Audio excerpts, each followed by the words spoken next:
যুদ্ধের জন্য তৈরি হতে হবে বাংলাদেশের ইউনূস সরকারকে, এমনই বার্তা দিয়েছেন ভারতের বিজেপি নেতারা। তাদের দাবি, বাংলাদেশে হিন্দুদের উপর যেভাবে অত্যাচার চলছে তা থেকে বের করার জন্য যুদ্ধে নামতে হবে ভারতের সনাতনীদের। তাছাড়া পেট্রাপোল সীমান্তে হিন্দুরা বিক্ষোভ করছে, এদের মধ্যে কেউ কেউ বাংলাদেশে প্রবেশের চেষ্টাও করছে। এমত অবস্থায় দুই দেশের মধ্যে যুদ্ধের পরিবেশ তৈরি হতে পারে, যদিও এমনটি হবার সম্ভাবনা কম। তারপরেও প্রশ্ন চলে আসে, বাংলাদেশ তো ভারতের তুলনায় দুর্বল। যুদ্ধ হলে ভারত কি বাংলাদেশ দখল করে নিবে? ভারত চাইলে কি বাংলাদেশ দখল করতে পারে? সামরিক দিক দিয়ে বাংলাদেশ ভারতের চেয়ে কতটা পিছিয়ে? এসব অতি গুরুত্বপূর্ণ বিষয় নিয়ে আলোচনা করব আমাদের আজকের ভিডিওতে। বিস্তারিত জানতে ভিডিওটি না টেনে শেষ পর্যন্ত দেখতে থাকুন। সামরিক দিক দিয়ে ভারত বিশ্বের মধ্যে চতুর্থ শক্তিশালী রাষ্ট্র। তাছাড়া ভারত পারমাণবিক শক্তিধর রাষ্ট্র। ভারতের 9 ধরনের সচল ক্ষেপণাস্ত্র রয়েছে। সাবমেরিন, এয়ারক্রাফট ক্যারিয়ার সহ সামরিক দিক দিয়ে বেশ সুসজ্জিত তারা। অন্যদিকে সামরিক দিক দিয়ে বিশ্বের মধ্যে বাংলাদেশ 37 নাম্বার হলেও উল্লেখ করার মতো তেমন কিছু নেই আমাদের হাতে। তাই ভারতের সাথে বাংলাদেশের তুলনা চলে না। এরপরেও সুসংবাদ হচ্ছে, ভারত কখনোই বাংলাদেশ দখল করতে পারবে না, কারণ আন্তর্জাতিক আইন অনুযায়ী একটি স্বাধীন দেশ দখল করা অপরাধ। ভারত বাংলাদেশ দখল করতে গেলে প্রথমে আন্তর্জাতিক আদালতের কাঠগড়ায় দাঁড়াতে হবে, কেননা বাংলাদেশ একটি স্বাধীন দেশ। ভারতের সামরিক শক্তি ভালো, কিন্তু সামরিক শক্তি দিয়ে সব হয় না, কারণ ভারত কিন্তু ফুল শক্তি ব্যবহার করে বাংলাদেশ দখল করতে পারবে না, কেননা চীন সীমান্তে 60% সেনা মোতায়েন ভারতের করায় লাগে। অপরদিকে পাকিস্তান সীমান্তে কমপক্ষে 30%, বাকি 10% 7 সিস্টার্স রাজ্যগুলো আর অন্যান্য রাজ্যে লাগে। আর বাংলাদেশ দখল করতে যাবার মানে ভারতের নিজের পায়ে নিজেই কুড়াল মারা। বাংলাদেশের সাথে লড়াই করতে গেলে বাংলাদেশ সেনাবাহিনী 90% শক্তি ব্যবহার করবে, সাথে প্যারামিলিটারি বাহিনী প্লাস 18 কোটি সাধারণ জনগণও থাকবে। কিন্তু ভারতকে চীন আর পাকিস্তান সীমান্তেও সেনা রাখতে হয়। ভারত যদি বাংলাদেশে অল আউট অ্যাটাক করে, তখন এই সুযোগে পাকিস্তান কাশ্মীর দখলের সুযোগ নেবে, চীন ও অরুণাচল দখল করবে। অন্যান্য দিকে 7 সিস্টার্স রাজ্যগুলোর স্বাধীনতাকামীরাও নিজেদের স্বাধীন করার জন্য সর্বশক্তি প্রয়োগ করবে। তাছাড়া আসাম, মেঘালয়, মিজোরাম দিয়ে ভারত আক্রমণ করতেও পারবে না, কেননা এসব রাজ্য পাহাড় অনন্য বেষ্টিত। শুধু পশ্চিমবঙ্গ দিয়ে আক্রমণ করতে পারবে। আর ভারতীয় ট্যাঙ্কগুলো বাংলাদেশের মাটিতে উপযুক্ত না। ভারতীয় বিমান বাহিনী বিমান হামলা চালালে বাংলাদেশের ক্ষতি তো হবে, তার সাথে সাথে তাদের বিমানও ভূপাতিত হবে। মূলত ভারত নিজেই বিপদে পড়বে। তাছাড়া যুদ্ধ কিংবা রাষ্ট্র দখলের মূল উদ্দেশ্যই থাকে রাজনৈতিক লক্ষ্য অর্জন। রাজনৈতিক লক্ষ্য অর্জন করতে না পারলে সামরিক বিজয় লাভ নেই।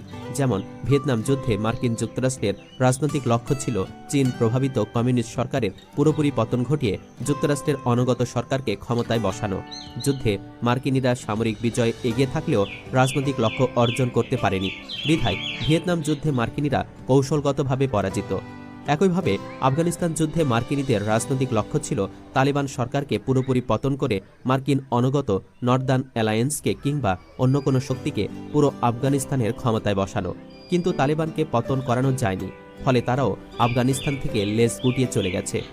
অন্যদিকে রাশিয়ায় পুতিন, চীনে শি জিনপিং যতটা ক্ষমতাশালী, নরেন্দ্র মোদী ভারতে ততটা ক্ষমতাশালী নয়।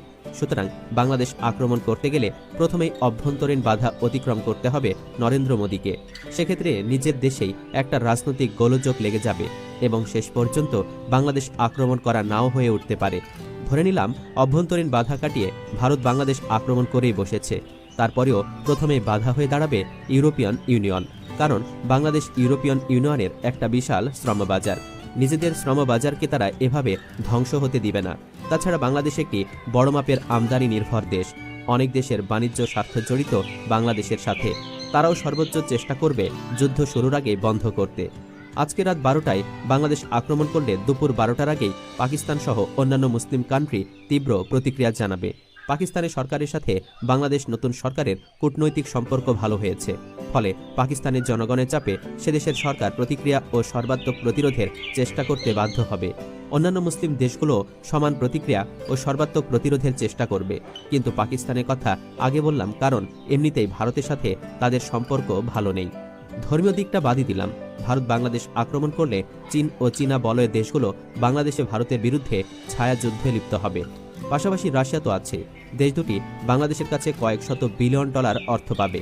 পাকিস্তানের সরকার ভারতের বিরুদ্ধে যুদ্ধ ঘোষণা না করলেও পাকিস্তানের অনেক তথাকথিত জঙ্গি গোষ্ঠী ব্যাপকভাবে ভারতের অভ্যন্তরে হামলা শুরু করবে। অনেক উঠতি শক্তি আছে যারা মধ্যপ্রাচ্যে বড় বড় শক্তির সাথে পাল্লা না দিতে পারায় নিজেদের ক্ষমতা জাহির করতে পারছে না। যেমন তুরস্ক, তারা এক ঢিলে দুই পাখি শিকার করবে। বাংলাদেশকে সাহায্যের মাধ্যমে নিজের দেশের জনপ্রিয়তা বাড়াবে, আবার আন্তর্জাতিক অঙ্গনে নিজেদের সামর্থ্য জাহির করবে। ধরে নিলাম বাংলাদেশকে কেউই সাহায্য করছে না, বাংলাদেশের তিন দিকে ভারত। ভারত বাংলাদেশ আক্রমণ করলে 18 কোটি জনগণের পালানোর কোনো পথ থাকবে না। মায়ানমার কোনোদিন বাংলাদেশের মানুষকে স্থান দিবে না, কিন্তু অস্ত্র দিয়ে আর অন্যান্য দেশ থেকে অস্ত্রের চালান ঢুকতে ঠিকই সাহায্য করবে। সেক্ষেত্রে এদেশের সাধারণ মানুষের যুদ্ধ করা ছাড়া আর কোনো রাস্তা থাকবে না। সমুদ্রপথে ও অন্যান্যভাবে দেশ থেকে পালানো লোক ও মহিলা বাদ দিয়ে হলেও কমপক্ষে 5-6 কোটি লোকের সাথে যুদ্ধ করতে হবে ভারতকে। একতরফা যুদ্ধ হলেও কমপক্ষে 20 বছর লাগবে বাংলাদেশ পুরো দখল করতে। 2-3 বছর যুদ্ধ চললেই বাংলাদেশের অবস্থা হবে ইরাক, আফগানিস্তানের মতো, অর্থাৎ আত্মঘাতী হামলা করার মতো লোকের অভাব হবে না এদেশে। যেহেতু বাংলাদেশের তিন দিকেই ভারত, তাই একসময় বাংলাদেশ, পশ্চিমবঙ্গ আর আসাম নরকে পরিণত হবে। এখানে আরেকটা বিষয় উল্লেখ করা যায়, বাংলাদেশের সরকার হয়তো একসময় আত্মসমর্পণ করতে পারে, কিন্তু আমার এই 37 বছরের জীবনে আমি বাংলাদেশের মানুষকে যতটুকু চিনি তাতে নিশ্চিত থাকতে পারেন এদেশের জনগণ কোনোদিন ভারতের কাছে আত্মসমর্পণ করবে না।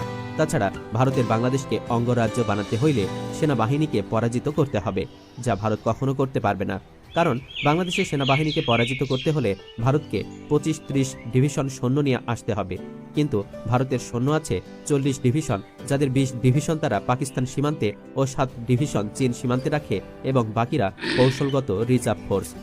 গালওয়ানি সমস্যার পর ভারত পাকিস্তানের সঙ্গে সিজ ফায়ার করে কয়েক ডিভিশন এলওসি থেকে এলএসিতে নিয়ে গেছে। তাই ভারত আগামী 100 বছরেও 20 ডিভিশন সৈন্য বাংলাদেশের সীমান্তে নিয়ে আসতে পারবে না। আর বাংলাদেশ নদীমাতৃক দেশ, এমন দেশ দখল করা কঠিন। ভারতের ট্যাঙ্ক মুভমেন্ট করা কঠিন হবে, আর স্থল সেনা ছাড়া একটি দেশ দখল করা যায় না। তাই বাংলাদেশের সার্বভৌমত্ব ছিনিয়ে নেওয়ার মতো শক্তি ভারত আগামী 100 বছরেও অর্জন করতে পারবে না।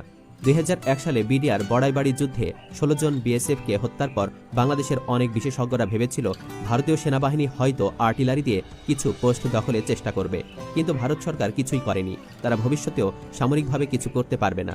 ভারত এমনিতেই 2 ফ্রন্ট ওয়ারের ঝুঁকিতে আছে, তার উপর পূর্ব দিকে আরেকটি ফ্রন্ট খোলার মতো অবস্থানে তারা নাই। তবে হ্যাঁ, ভারত সবসময় চায় আওয়ামী লীগ সরকারকে ক্ষমতায় আনতে। এজন্য তারা নতুন সরকারকে চারদিক থেকে চাপ প্রয়োগ করবে। বাংলাদেশের উপর তারা চরম নির্যাতন চালাবে, বাঁধ খুলে ডুবিয়ে দিবে। আর এজন্যই ভারতকে বিন্দুমাত্র ছাড় দেওয়া চলবে না। ভারত হচ্ছে বান্দরের মতো, লাই দিলে মাথায় উঠতে চাইবে। এজন্য ভারতকেও উল্টো চাপে রাখতে হবে। পরিশেষে বলতে চাই, ভারতের মতো শত্রু দেশকে বিন্দুমাত্র ছাড় দেওয়া যাবে না। সুপ্রিয় দর্শক, আপনি ভারতকে ঘৃণা করেন কি?